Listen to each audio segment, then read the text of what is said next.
Welcome to the Inclusion Institute. Our session's topic is titled Implementing Multi-Tiered Support Systems in the Inclusive Classroom, an Administrator's Guide. And it's presented by me, Nikita Bates-Gilliam, and my co-presenter is Dr. Alicia Drellick. Thank you for joining us today. And remember to feel free to add your questions to the chat feature, as it will help with our live question and answer session. Thanks. We'll begin by having an overview of multi-tiered support systems.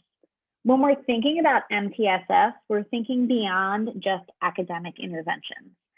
In multi-tiered support systems, we're really thinking about educating the whole child and providing support not only for our students, but also for our family and community. The ultimate goal is to establish a positive school culture and climate that engages active learners. Throughout the presentation, we'll provide an overview of the tiered support systems and what supports in each of those tiers might look like.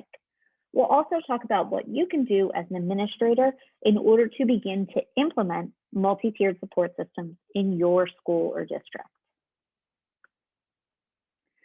First, we want to address some common misconceptions with multi-tiered support systems. Remember that MTSS and supports are really designed to support students in an inclusive classroom. This system is designed to provide students the support they need without students needing a label in order to access services or support. So first, be sure that you are not engaging in labeling students or groups of students based on services they receive. So first, tiers are not designations as labels or placements. So tiered support should be happening in the inclusive classroom. They should also be related to supports and services, and we should be ensuring that we are, again, looking at student needs and not identifying students based on their needs. So you want to ensure that you are avoiding calling students tier 2 students and instead looking at students who are in need of particular support. Later, we're going to talk about establishing a positive culture, and language plays a key role in developing that school culture. Another common misconception with multi-tiered support systems is this is a way of determining student needs in order for students to then receive a label and diagnosis so that they can have access to services. If a student is identified with a disability and receives services through an IEP or a 504 plan, they can actually still continue to receive services in an inclusive classroom using the multi-tiered support system model. When a school or district has robust supports, students can have their needs met by highly engaged professionals in the inclusive classroom with targeted support. So multi-tiered supports are not a means of students receiving a diagnosis. It's really a means of supporting all students, whether or not they have a disability label or not. So again, we can leverage multi-tiered supports to include students in the classroom. And we'll get into this a bit later in the presentation as well. Okay, so keep in mind, the administrator is considered the keystone of multi-tiered support systems. And with that in mind, they're going to be efficient, effective, and definitely actively involved in the entire process. They're also going to be a resolute, determined leader, leading the forefront of MTSS, being a great example. They're going to be planning continuous data-driven professional development so that they're able to support the staff, and the staff are able to understand what's going to be required of them during this process. They will then as well ensure positive and consistent collaboration. That's going to be needed by all stakeholders because this collaboration is going to, in essence, support many students. So we want to ensure that there's effective collaboration that's going on and that is consistent as well. They're also going to be sharing outcomes with stakeholders and celebrating the successes that are ongoing. We need to always helm in on those successes that are so positive that it will definitely benefit the students to know what they're doing well in, and for the educators as well. And then administrators representing as Keystone, they're going to be providing coaching support to aid in school team and staff problem solving methods and attempts and techniques that need to be going on.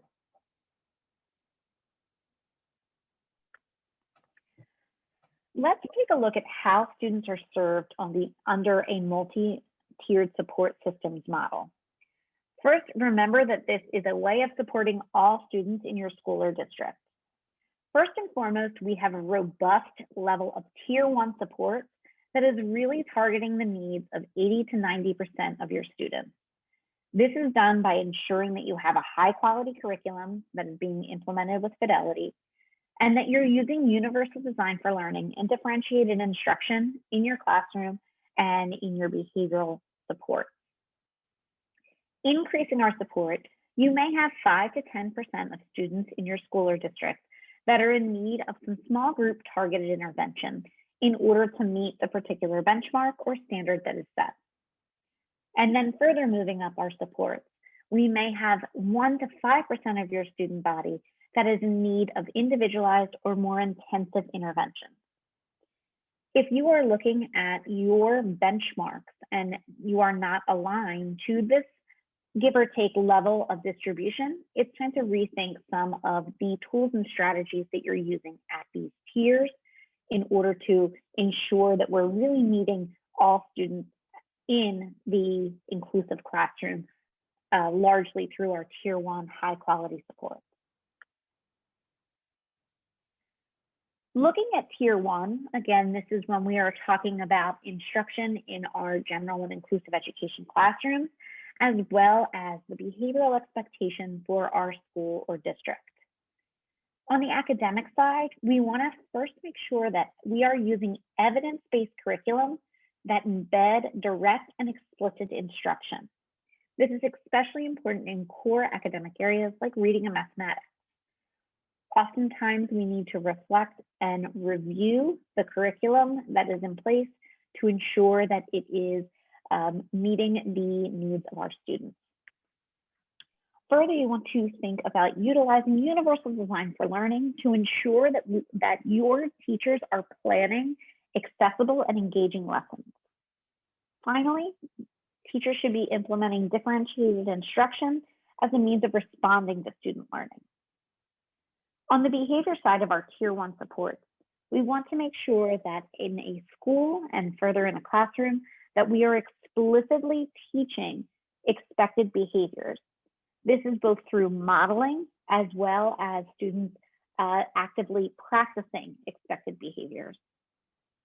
Social and emotional instruction should be embedded into your curriculum as well as throughout your school and district. So honoring students' mental health needs as well as boosting awareness of supports is really key here. Finally, you want to ensure that you are reinforcing positive behaviors consistently and that your reinforcements are aligned with your expectations. Thinking through our Tier 1 strategies on a school and district level, again, we first want to rely on a high quality evidence-based curriculum. And this can also fall in line for behavior. We want to ensure that we are using positive behavior supports and that we are explicitly teaching and implementing these with fidelity. We can refer to universal design to ensure that we're providing flexibility, choice, and accessibility, and then using differentiated instruction to modify the product, process, or content as needed in response to our students' needs. This is a great time to think about what the professional development needs in your school or district are. You may need to ensure that all of your new staff is fully trained on your core curriculum in order for them to implement that with fidelity. You may also need to provide some support for universal design and differentiated instruction. Further, you want to think about the specific curricular support that your support staff might need. So if we're going to involve all of our staff members in our tiered interventions, we want to make sure that they are specifically trained and have what they need in order to implement instruction and support at this tier. Now we're going to delve into tier 2, so what those instructions and support looks like. So in the realms of academics, we're going to think of this mathematical equation perhaps as targeted time plus instruction is going to equal the learning. So if we have that occurring, your students will be able to meet their learning objectives, their learning targets.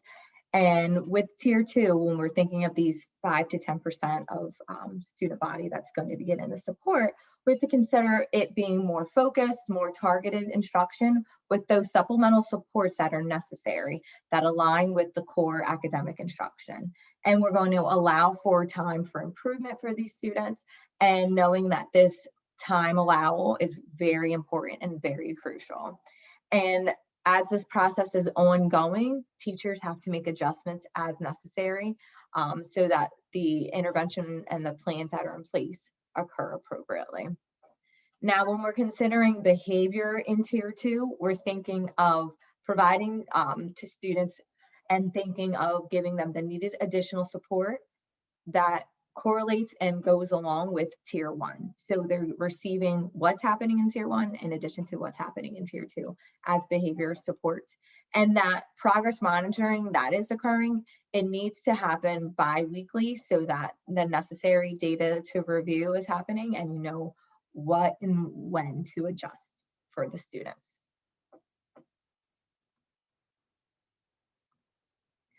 Now we're going to look at the next tier, which is tier 3. And when we're considering tier 3, there are definitely certain things that are going to have to be in place. So it's definitely going to call for an intensification, an intensity of duration, an intensity of frequency, and what does that look like? How frequently are you meeting with your students? Is it 2 times for 20 minutes each week? Individualization. So what are the unique specific needs of these learners and what do they need? How can you best support them? Meeting in a small group with the students and making sure when you're meeting in that small group, of course, the students are going to have equivalent needs while meeting with them. And then reassessing and thinking, okay, what's the revision going to look like? What's this focus of intervention going to be when I'm considering tier 3? Because this is such a small group. This is such a very important tier here when we're considering it. And then considering as well, when we're considering intensity, the choice of progress monitoring and how sensitive is it? Is the progress monitoring that you're utilizing, is it able to align with the instruction that's in place, or do you need to make adjustments? And when we're considering academics as well in tier 3, looking at diagnostic teaching and how is that establishing specified lessons, specific lessons, and how is this going to help with ongoing analysis of the students' learning goals, and in essence, what direct instruction needs to be in place. So keeping all of that in mind when we're considering academics. Now moving into behavior with tier 3. Behavior with tier 3 is specified again, it's specific. And when you're considering it, there needs to be check-ins and check-out procedures for the students so they know what they're more so responsible for, and it's going to keep them accountable in essence. And then considering having an FBA and a BIP in place so that your students and so that you as the educator knows what's in place, what everyone's responsible for, and integrating both academics and behavior. So including prevention and teaching and ensuring that, you know, consequences are explored and discussed with the students as well is very essential here.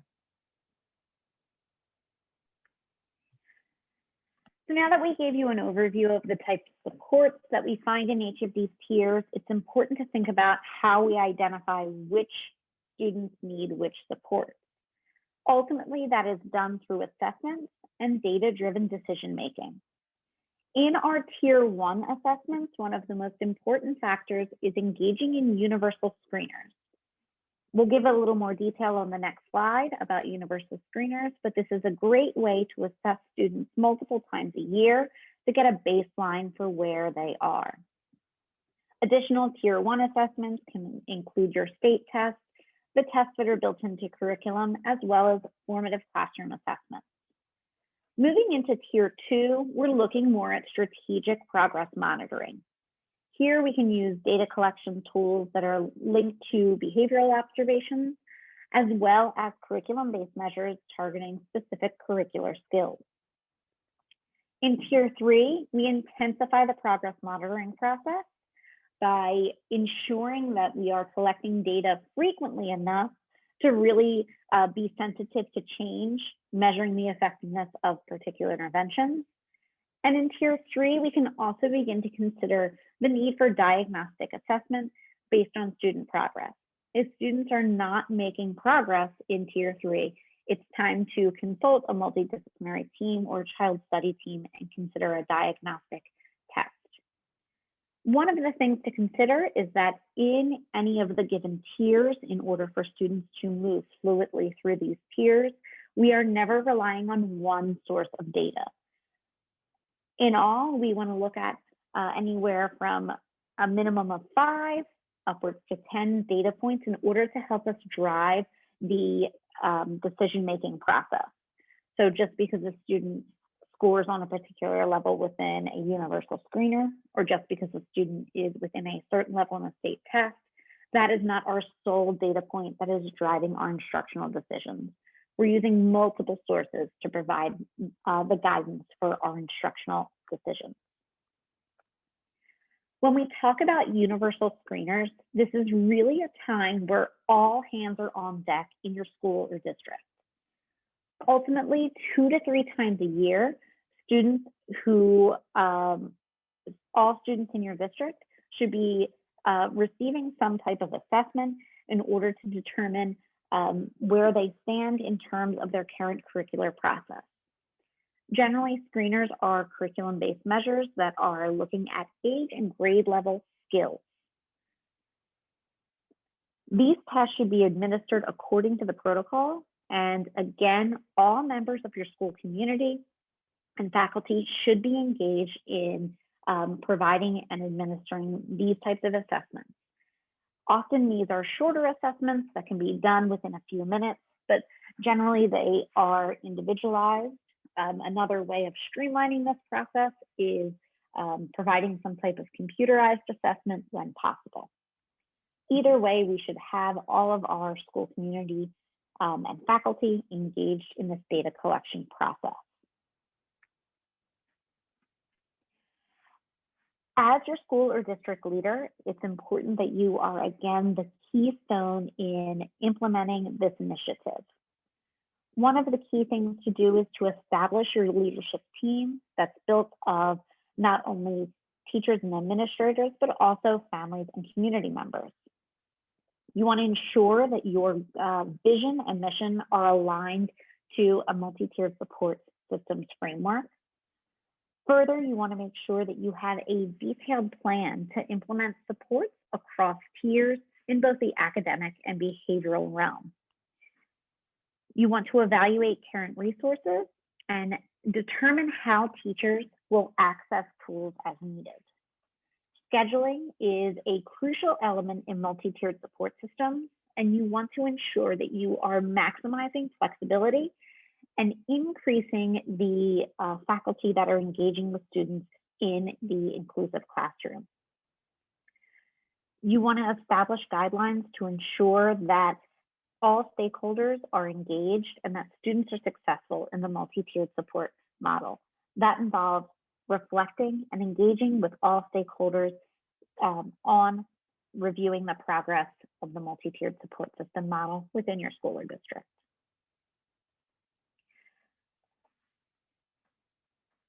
It's likely that you have many resources on hand within your school and district. Many of those will meet the needs of students based on the tiered supports. First, you want to take an inventory of your current curricula as well as the assessment protocols that you have on hand. You want to make sure that these are meeting the needs and aligned to the capacity that you have within your particular district. It's likely that you may need additional training for your staff in order to fully implement tools correctly. Remember that we should never be giving a curriculum or an assessment without providing that key training piece. Linked on this slide, and a link that will be dropped in the chat, is a great way to explore the tools that you have on hand and use a 6-point analysis through the hexagon tool in order to determine determine if a given tool is effective and if it can be used in this type of model. So you can look at the various aspects of a given curriculum or assessment protocol and help determine if this fits into your MTSS framework in your district and where it might fit into that particular framework in your district. As an administrator, you want to ensure that you are establishing and allowing space and time for collaborative problem-solving team work to help look at student barriers to learning. This is a comprehensive team that should be multidisciplinary and include members of the team who can accurately address academic, behavioral, and health needs of students. In these meetings, structure should be provided so that teachers can present cases where they're looking at multiple sources of data. Meetings should be scheduled and planned with a format that allows for reflection and collaboration. Some places for these to take place are potentially in small learning communities or professional learning groups. Oftentimes, similar grade group partners can work together in order to identify and dismantle barriers to access for students. It's important that this group is not made solely of general education teachers or special education teachers, and it really reflects the diverse expertise within your school. So interventionalists, specialists, school nurses, counselors, all bring valuable information to a table so that we are looking at a child holistically and not solely based on academic or behavioral needs. Another thing to consider as an administrator implementing multi-tiered support systems is ensuring that you are creating a positive school culture. First, you want to make sure that you are creating a welcoming environment. We already talked about the idea of language and how our language plays into creating a welcoming environment. Part of a multi-tiered support system is honoring, respecting, and appreciating the diverse needs of your student body. We want to ensure that we are establishing expectations for transitions and routines throughout our school in order to have positive behavior supports emanate throughout our school or district. Specifically, we want to ensure that we're also providing social and emotional learning training. We can establish social norms, work on relationship building, and really infuse the instruction of 21st century learning skills into our classrooms and outside of our classrooms during less structured times. Further, we want to make sure that we are really engaged and connected with our staff and community to reflect on our progress in creating a positive school culture. Remember that positive and supportive cultures really have all school personnel invested in all students. So this is not a time for us to think of students who are in one group or another. This is a time for everyone to be there to support all students.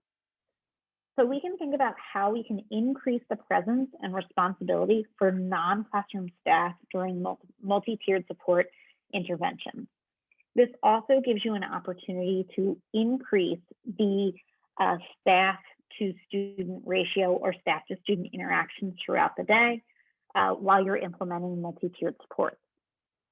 So something to think about as an administrator, how can administrators like yourself or vice principals or released faculty members such as a reading specialist specials teachers, so your PE teacher, your art teacher, how can they support classroom teachers when implementing tier 2 and tier 3 supports?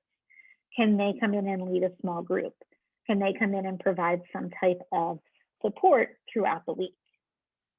Another thing to think about is how can we train and support our paraeducators in order to support classroom teachers in this implementation? And finally, how can we think about positive behavioral supports as they're implemented outside of the classroom when oftentimes the lead classroom teacher is not in charge of the space? So thinking about training and supporting all personnel in order to have consistent behavioral expectations and in order to reinforce positive behaviors using the method of your choosing in spaces such as the recess yard, the cafeteria, in the hallways. How can we ensure that all of our school personnel are invested in all of our students in all of the spaces in our school?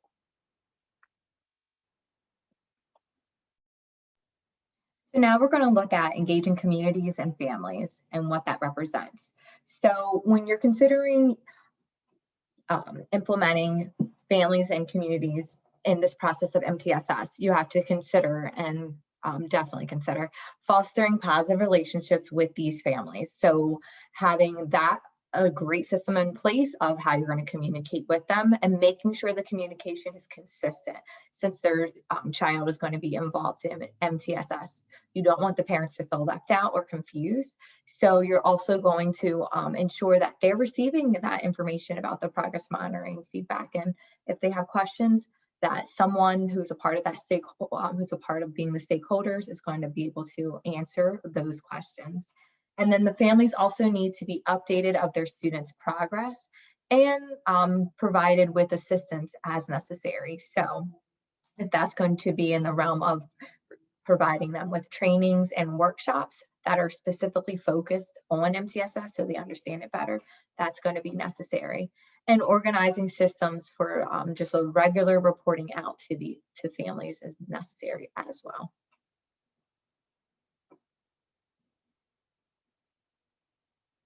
And then continuing with talking about MTSS and engaging communities and families, you're going to allow for the families to be a part of the process. So just keep in mind sometimes if parents are going to Google certain things that might work best for their students, just keeping in mind that you as a stakeholder definitely have, stakeholders have the final say, but you are going to include parents in the process and families in the process because it is at the end of the day, their student that you're providing services to. And as stakeholders, make sure you're intentional and considering what the families are saying because they know their child, their students in a different capacity that you may not as an administrator or as stakeholders. And with consideration for tier 3, when we think about including families and communities in this process, they definitely have to be notified so they understand this capacity of what tier 3 represents. And also with all tiers, understanding that procedures need to be in place for communication and what do those procedures look like. So making sure that they're organized, making sure that if you're having meetings, that they're documented. If you're having phone calls, those are documented as well. And reports are being sent home consistently, and that these reports are effective and efficient because perhaps parents need to be able to, and they're going to need to review what's going on and have a chance to understand, and perhaps the parents will be able and the families will be able to support their learners at home as well. So some things to consider are assessing and reflecting on your current family engagement practices. So we will drop a link into the chat to New Jersey's Parent and Family Engagement Assessment Tool. You also want to consider establishing non-traditional methods for engagement. So this can be looking at culturally responsive practices that meet the needs of your community and student body. So we can think about how we can raise the participation rates at certain events, such as community events like concerts, as well as academic events like parent-teacher conferences. We also want to make sure that we're celebrating and reinforcing family engagement This is a great time for you to team up with your parent-teacher association or home and school to, again, really celebrate and boost involvement and engagement throughout the community. So when we're considering how to leverage MTSS to support students with disabilities in inclusive classrooms, because yes, having a special needs student in your classroom, they can definitely receive MTSS supports. And as we stated earlier, we're not going to put them in certain designations because students with disabilities, students who have IEPs, they can receive services in all 3 tiers if necessary. And research has proven that when this implementation is effective while being in place, we're going to see great results of sustained academic performance. So these students are receiving their tier 1 support in the classroom and maybe tier 2 support for math intervention. And this strengthened academic intervention is helping them. And then we're also going to see a reduction in behavior problems because they are working very hard with their educators in particular realms of using the check-in and check-out process or whatever that might look like when they're working on different procedures and protocols. We're also going to see a decrease in inappropriate referrals to special education because the MTSS is in place and it's being properly used. And there's going to be improved graduation rates because of the effective communication that's going to be ongoing between the collaborators and the stakeholders who are assisting students. And keeping in mind, as administrators, there needs to be an ongoing process of the data-driven professional development to support your staff, and also having coaches there to support your staff as well is so essential and so key. So having and looking at data-based individualization, and when it comes into the realm of students, you're collecting this data through MTSS, and you're also going to be able to support the IEP teams in developing and implementing the IEP. And that's very crucial and essential to make sure everyone has a seat at the table. So 2 essential questions to ask of oneself as an administrator when considering MTSS and students with disabilities in the inclusive classroom is, firstly, are special educators a part of the leadership and implementation team? If not, if so, what does it look like? What can you expand upon? What can you improve upon? And then are general and special educators able to have set times to co-plan and co-design instruction and review student assessment results? Because this is so essential. Having time for co-planning and co-teaching is very necessary when we're considering MTSS.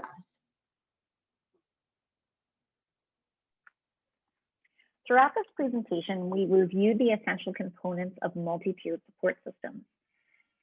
In the chat, we'll drop a link to a guideline for implementing these essential components as outlined by the New Jersey multi-tiered support systems model. Remember that this is not a process that you can go about alone as an administrator. However, you are the catalyst for change in this implementation. So it is the policies and expectations that you set, as well as the structures that you put in place that ultimately lead to the success of multi-tiered support systems within your school and district. We look forward to a lively conversation amongst your colleagues and professionals in our live Q&A.